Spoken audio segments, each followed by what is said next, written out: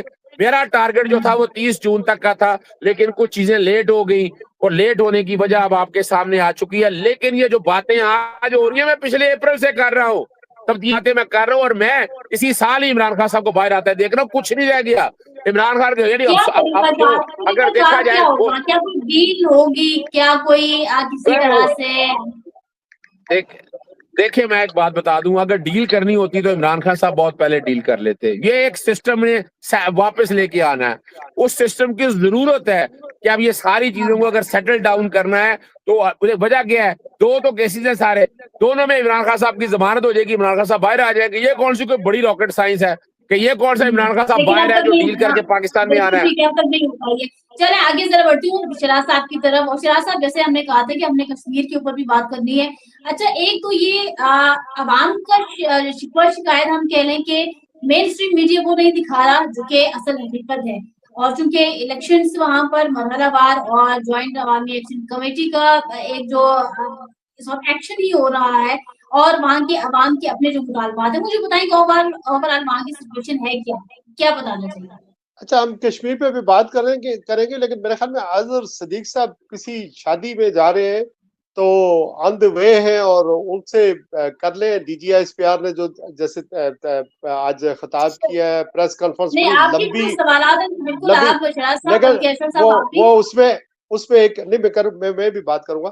اس میں ایک بڑا اہم نقطہ تھا, وہ یہ تھا کہ کشمیر ہمارا لاڈلا بچہ ہے اور سب سے زیادہ بجٹ ہم کشمیر پہ خرچ کرتے ہیں.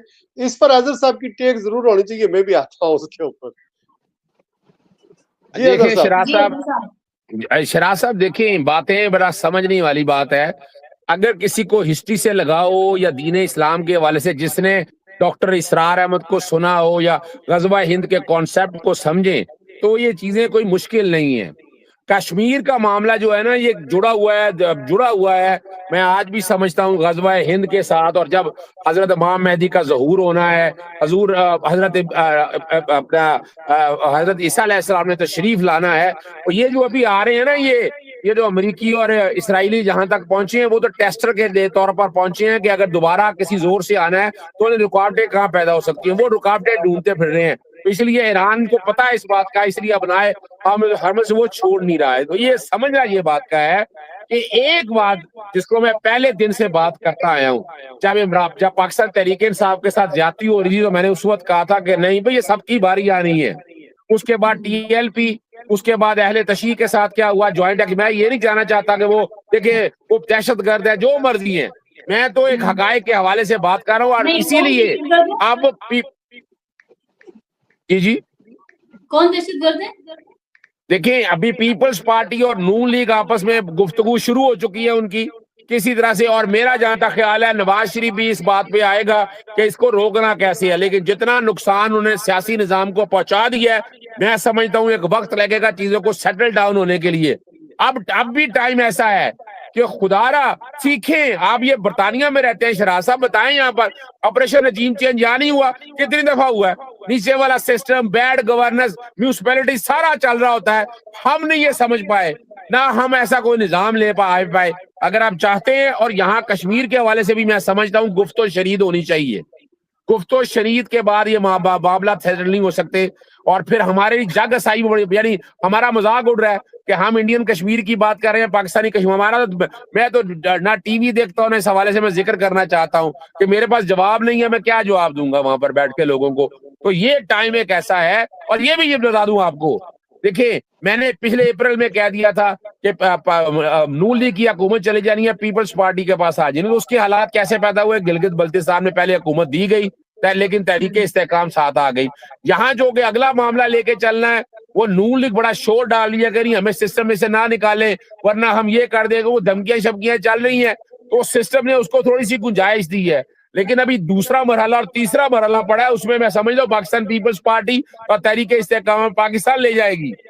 اور یہ بھی ایک عجیب سا ایک الیکشن ہوگا. لیکن یہاں یہ ٹائم ہے، یا گرینڈ ڈائیلاگ کی باتیں ہونی چاہیے، اور یہ ساری سیاسی جماعتیں بیٹھ کر طے کریں کہ یار اس سسٹم کو بہتر کیسے کرنا ہے اور حالات کیسے لے کے جانے ہیں. کوئی اتنے بڑی راکٹ سائنس نہیں، لیکن ظلم اور زیادتی یہ ہے کہ آپ سمجھ آئیں گوکلا کے ساتھ کیا کیا گیا، صحافیوں کے ساتھ کیا کیا گیا. ابھی آج ذکر بھی کیا ڈی جی آئی ایس پی نے ہارڈ اسٹیٹ کا. ہارڈ اسٹیٹ اور کیا ہوتی ہے؟ یہی تو ایک ہارڈ اسٹیٹ ہے کہ آپ سختی ہے، یعنی اور کیا دیکھنا ہے ہم نے؟ اور کیا ہم کوئی جنوبی کوریا کے ماڈل کی طرف جا رہے ہیں؟ یہ سوچنے والی باتیں ہیں کہ جہاں بیٹھ کر ساری سیاسی جماعتیں اکٹھی بیٹھے سوچیں کہ ہم کیسے چیزوں کو بہتر کر سکتے ہیں. یہ سیٹل ڈاؤن ہو سکتی ہے. سیاسی جماعتیں جب اکٹھی ہوتی ہیں اظہر صاحب، تو یہ قومی مفادات کی بجائے سیاسی مفادات، ذاتی مفادات کے اوپر بات کرتے ہیں انفارچونیٹلی. دیکھیں یہی تو ایک مسئلہ ہے نا. میں یہی تو کہہ رہا ہوں کہ جب عمران خان کی حکومت گرائی گئی تھی، آپریشن رجیم چینج آیا تھا، تو اس وقت سپریم کورٹ ایک وقت میں چونکہ اس وقت ہیئرنگ کے اندر موجود تھا. 3 اپریل کی بات ہے، یہ 3 اپریل والے 2022 میں اپنا ہیئرنگ جب کنکلوڈ ہوئی ہے. اور یہ جو ہمیں بتایا جاتا ہے نا گڈ ٹو سی یو، او بھائی گڈ ٹو سی یو کہا گیا، بھلا کس کو کہا گیا؟ مولانا فضل الرحمان کو کہا گیا، بلاول بھٹو صاحب کو کہا گیا. یعنی ان سب لوگوں کو یہ ساری باتیں کئی گئی ریکارڈ کے اوپر. اور اس وقت ایک سٹیج کے اوپر سپریم کورٹ کا ذہن تھا کہ اسمبلیاں تحلیل کر دیں. لیکن بعد میں جب ججمنٹ تحلیل ہو چکی ہیں آگے چلے. لیکن جب یہ اپنا الیکشن کمیشن آیا تو پھر تصویر کا رخ ہی بدل گیا. جو بھی تجربہ کرنا تھا یہ ناکام ترین تجربہ ثابت ہوا ہے. اب ایک ٹائم ایسا ہے کہ آپ یہ تجربوں پہ نہیں چل سکتے، آپ نہیں چل سکتے تجربوں کے اوپر. آپ کو سوچنا پڑے گا سالڈ کے کیسے چیزیں سیٹل ڈاؤن کریں. شاید قومی حکومت بنے گی اور اس میں ٹیکنوکریٹس آ سکتے ہیں، صدر بن سکتے ہیں، فیلڈ مارشل شاید. اور پھر ظاہر ہے جب صدر بنیں گے، اور یہ بھی ہو سکتا ہے کہ جہاں محسن نقوی صاحب یہ کہہ رہے ہیں کہ یہ بیسیکلی وہ اس سسٹم کو ڈی ریل نہیں کرنا چاہتے، تو پھر صدارتی نظام کی طرف اور پھر 28ویں آئینی ترمیم ہو سکتی ہے. تو یہ چیزیں جو ہیں وہ ویری کمپلیکس، لیکن کچھ نہ کچھ کک ہو چکا ہے جس کی سموک ہم نے جو ہے نا محسوس کیا. اور یہ بھی ہو سکتا ہے کہ چونکہ جو صوبے ہیں وہ بنانے کے لیے نہ زرداری صاحب راضی ہوں گے اور نہ نواز شریف صاحب راضی ہوں گے، اور ان کو پریشر میں لانے کے لیے بھی یہ پریشر ٹیکٹکس ہو سکتی ہے جو محسن نقوی صاحب نے بیان کیا ہے۔ لیکن آزاد کشمیر کی جو صورتحال ہے وہ اس طرح ہے کہ مہوش جو 27 اور 28 تاریخ کو جو شہادتیں ہوئی تھی، گولی چلی ہے راولا کوٹ میں، یہ جنوب کی طرف سے راولا کوٹ شہر کے اندر یہ لانگ مارچ داخل ہو رہا تھا، وہاں کرفیو ہے اور فورسز وہاں کھڑی تھی، انہوں نے کہا یہ ہماری ریڈ لائن ہے، یہاں نہ کراس کریں، لیکن انہوں نے مظفر آباد کی طرف جانا تھا، شہر سے ہو کر ساؤتھ کی طرف جاتا ہے مظفر آباد کا راستہ، اگر راولا کوٹ آپ جانتے ہیں تو وہاں پر فورسز کھڑی ہے اور کلیش ہوا اور اس سے خاصا نقصان ہوا۔ لیکن یہ میں آپ کو کیٹیگریکلی بتا سکتا ہوں، چونکہ میڈیا بلیک آؤٹ ہے، انٹرنیٹ بند ہے، موبائل سروس بند ہے 5 اگست تک، لیکن جو خبریں سجیسٹ کر رہی ہیں وہ یہ، اگر آزاد کشمیر کو آپ ڈیوائیڈ کرتی ہیں تو 3 ڈویژن میں ڈیوائیڈ کرے گی، پنچ ہے، میرپور ڈویژن ہے اور مظفر آباد ڈویژن ہے۔ یہ جہاں پر دھرنا ہے یا لانگ مارچ ہے، جہاں شہادتیں ہوئی ہیں، یہ پنچ ڈویژن میں آتا ہے، اور پنچ ڈویژن کے لوگ زیادہ تر 100% لٹریسی ریٹ ہے۔ اب وہ انہوں نے یعنی حلف لیا ہے کہ ہم اب مذاکرات کے بغیر یا اپنے مطالبات منظور ہونے کے بغیر یہاں سے نہیں جائیں گے، اور جو لوگ ان کے ساتھ نہیں تھے ایکشن کمیٹی کے ساتھ وہ بھی شامل ہو گئے، اور بلیو می اور ناٹ کہ آج ان کی حمایت کے لیے پاکستان کی سول سوسائٹی بھی بولی ہے، لیکن آزاد کشمیر میں ریلیاں نکلی ہیں، جلوس نکلے ہیں، اور مظفر آباد میں آج حالات خراب ہوئے ہیں چونکہ وہاں پر ایک ریلی نکلی ہے جس پر فورسز نے فائرنگ کی ہے یا شیلنگ کی ہے، لیکن خبریں جو ہے وہ پاکستان کے میڈیا پر نہیں ہے تو ہم اس کی ڈیٹیلز میں نہیں جاتے۔ دوسری طرف مسلم لیگ نون کے مسلم لیگ نون کی ایک منٹ سن لیں، مسلم لیگ نون کے اور پیپلز پارٹی کا ایک اجلاس مشاورتی اجلاس سے مظفر آباد میں جاری ہے۔ مجھے یہ لگتا ہے کہ جس طرح D G S P R نے کہا کہ یہ معاملات جو آزاد کشمیر کے وہاں کے سیاستدانوں کے اوپر ہے، تو ہو سکتا ہے کوئی مینڈیٹ لیا ہوگا کہ آپ انگیج کر کے صورتحال کو چیک کر کے چیزیں جو ہے نا وہ سیٹل کرنے کی کوشش کریں، لیکن انہوں نے 2 تاریخ کو جو بریکنگ نیوز ہے وہ یہی ہے کہ 2 تاریخ کو مظفر آباد کی 9 سیٹوں کی اور پاکستان جموں کشمیر مقیم مہاجرین کی جو سیٹیں 12 اس پر انتخابات ہونے، 21 ٹوٹل سیٹیں، اور 2 تاریخ کو اس لانگ مارچ نے آگے بڑھنا ہے ریگارڈلیس گولی چلے یا نہ چلے۔ تو یہ صورتحال ہے، اور مظفر آباد میں بھی حالات بہت ہی زیادہ خراب ہیں، بلکہ پورے آزاد کشمیر میں خراب ہو گئے چونکہ لوگوں میں غم و غصہ اشتعال زیادہ ہے۔ اور برطانیہ بھی بہت بڑا ایک جلوس نکلا ہے کل پاکستان ہائی کمیشن کے باہر بڑے دیر تک، اور وہ نعرے لگے ہیں جو نہیں لگنے چاہیے تھے۔ ٹیکسز میں ہوا ہے، واشنگٹن میں ہوا ہے، نیو یارک میں ہوا ہے، ڈیلس میں ہوا ہے، یہ جو اسٹیٹس ہیں اس کے اندر جلوس نکلے ہیں۔ اور 5 تاریخ کو یہ بھی میں آپ کو بتاتا چلوں کہ 5 اگست کو پی ٹی آئی کا بھی ایک جلوس جو ہے وہ یہ پورے یو کے اندر اور اوورسیز میں پاکستان میں بھی احتجاج ہو رہا ہے، یہاں بھی احتجاج ہوتا ہے۔ اس ساری صورتحال کو ریڈ کرنے کی ضرورت ہے، اور ہمارے جو قومی ادارے جن کے پاس پاکستان کے معاملات ہیں انہیں دیکھنے کی ضرورت ہے۔ جو کشمیر کے ساتھ رشتہ ہے یا جس طرح سے ہم کشمیر کے لوگوں کے ساتھ ایک تعلق بنا ہوا ہے، اس میں ہمارے لیے یہ بڑی دقت ہو جاتی ہے کہ جب ہمارے پاس پوری اطلاعات نہ ہو اور پھر ہمارے ہاں جتنی آزادی ایک بات کہنے کے لیے ہو، چاہے ہمارا خواہش یہی ہوتی ہے کہ اصلاح کے لیے بات کی جائے، تو یہ بھی ایک دقت ہے۔ لیکن میں بات صرف یہ کہنا چاہتا ہوں کہ اس مسئلے کو بات چیت کے ساتھ حل کیا جا سکتا ہے، اور یہ کوئی اتنی بڑی بات نہیں تھی۔ پاکستان میں ایسے لیڈر موجود ہیں، سیاسی رہنما، اور کشمیر کے اندر بھی ایسی قیادت موجود تھی کہ اگر ان سب کو بٹھایا جاتا ہے شروع میں ہی اور ان کے مطالبات کے حوالے سے کوئی گفتگو کو آگے بڑھایا جاتا ہے، جیسے پہلی دفعہ ان کا لانگ مارچ ہوا اور پھر اس کے بعد ایک معاہدہ ہوا، اس معاہدے کے بتایا گیا کہ کچھ نکات پہ عمل ہو گیا، یہ سیٹوں والا معاملہ رہ گیا جو گورنمنٹ سمجھتی ہے کہ یہ بڑا معاملہ یہ ہے، اور اس میں پاکستان کے کچھ ایسے اسٹریٹجک سٹیٹس ہیں کہ اگر یہ تسلیم کر لیا گیا معاملہ تو ان پہ کوئی حرف آئے گا، تو یہ چیزیں ہیں۔ میرا یہ خیال ہے کہ یہ طے ہو سکتا تھا معاملہ، اگر نہیں ہوا تو پھر وہ تمام لوگ جو ہیں وہ ذمہ دار ہیں، جو وزیر کشمیر ہیں، جو وزیر اعظم پاکستان ہے، جو وزیر اعظم آزاد کشمیر میں خون نہیں بہنا چاہیے، لوگوں کا اعتماد بحال ہونا چاہیے، اور اگر کہیں پہ کوئی شکایت موجود ہے تو اسے کھلے دل سے سننا چاہیے۔ اگر ہم یہ سننے کے لیے تیار نہیں ہوں گے تو پھر مسائل بڑھیں گے۔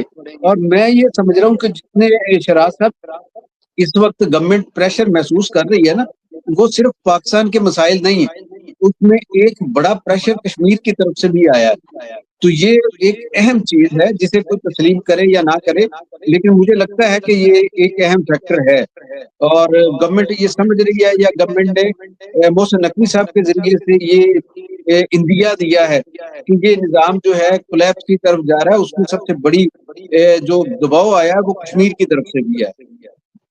تو اس طرح کی اور بھی تحریکیں پاکستان میں آپ سمجھتے ہیں شروع ہو سکتی ہیں؟ ہونی نہیں چاہیے۔ جو محسن نقوی صاحب کہہ رہے ہیں کہ اگر معاملات نہ حل ہوئے تو جین زی یا یہ جو کاکروچ پارٹی ہے جنتا وہ قابو کر لے گی، وہ اٹھ کھڑی ہوگی، اور وہ کھڑی ہوگی تو ہم قابو نہیں کر سکتے۔ شہراز صاحب دیکھیں، یہاں پہ کیوں نہیں کیا جاتا؟ بھارت میں بغیر کسی پولیٹیکل جماعت کے، بغیر کسی رجسٹرڈ ادارے کے، ایک عام کارکن، عام آدمی جو ہے ایکٹیویٹسٹ کو بیٹھ جاتا ہے آ کے چوک میں، اور وہ اپنا ایجنڈا اناؤنس کر دیتا ہے کہ میرا یہ ایجنڈا ہے، اور لوگ اس کے ساتھ مل جاتے ہیں۔ یہ اس سے پہلے انا ہزارے کی تحریک ہم نے دیکھی، اب یہ بھی دیکھی، اور بھی تحریکیں اس طرح کی آتی ہیں، لیکن یہاں پہ کیوں نہیں ہوتا؟ ہمارے ہاں شاید یہ ایک سوچ ہے کہ اگر آپ کسی جماعت کے ساتھ وابستہ نہ ہو تو شاید آپ استعمال ہو جائیں گے انٹرنیشنل جو کانسپیرنسی کرنے والی کچھ گروہ ہیں ان کے حوالے سے۔ تو میرا خیال ہے پاکستان کے لوگوں پہ اعتماد کیا جانا چاہیے، یہاں پہ عام لوگوں کو بھی ریاست کے، حکومت کے معاملات میں بات کرنے کی اجازت ہونی چاہیے۔ ہاں یہ ضرور ہے کہ ایسی سرگرمی نہیں ہونی چاہیے جس سے انتشار پھیلے، جس سے انارکی پھیلے اور چیزیں خرابی کی طرف جائیں۔